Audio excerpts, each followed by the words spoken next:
Айчүрөктүн курсагында баландан шек санаган кыяз жети кемпирди жалдайт эмеспи?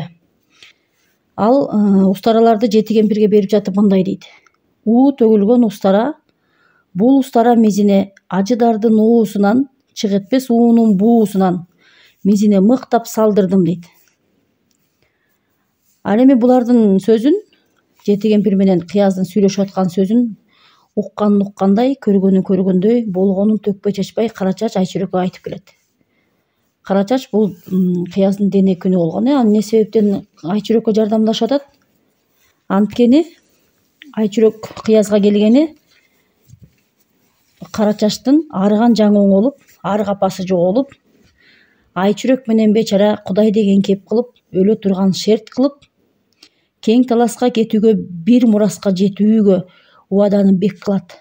Басса турса Айчүрөк элин жерин мактап, жылгындуу кең кол, кең талас жерин мактай берчү эле.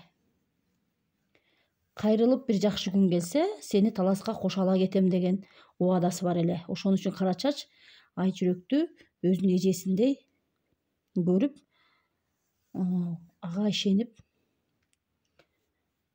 кыяз менен жети кемпирдин сүйлөшкөнүн айтып келет. Анан Айчүрөк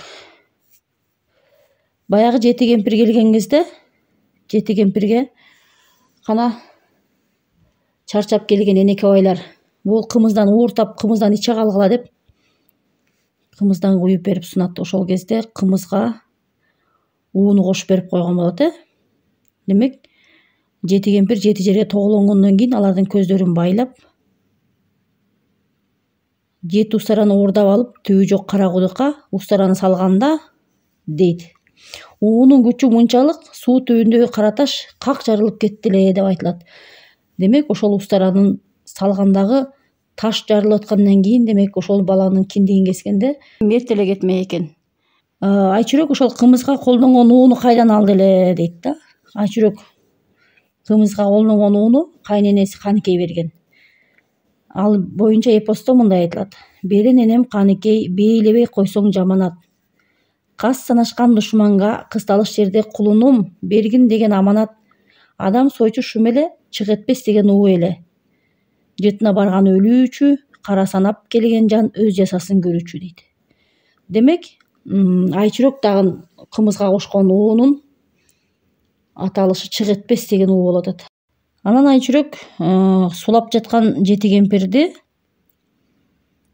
күйгүм кире калган кезде, күн батып аткан кезде, элдин баары уктап дым жаткан кезде, саадактын баарын ок кылып, сааттуу жети кемпирди дүйнөдөн жок кылып, коломтонун чекесин ороо кылып ойду эми. Жеткилең катын Айчүрөк бул жетөөнү эптеп сойду эми. Бүктөй калып белинен, коломтонун жегине тундурма сала койду эми делет. Демек, Айчүрөк жети кемпирди тазалап коюп, өзү төрөп, өзү баласынын киндигин өзү кесет.